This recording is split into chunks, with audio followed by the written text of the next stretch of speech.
మాసే వాకులు వినిపిస్తాను. కానులు తెరిచిన వాళ్ళు ఈరోజు సాధన గురించిన వివరాలు, మీకు ఏమైనా డౌట్స్ వస్తాయి, కంఫర్ట్స్ అన్కంఫర్ట్స్ అవి మెసేజ్ చేయండి. అలానే కొత్త వాళ్ళు భూపాల్,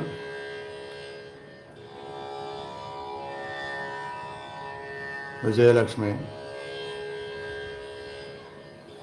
అలా కొత్త వాళ్ళు మీకు కావాల్సిన సమాచారం ఏం కావాలో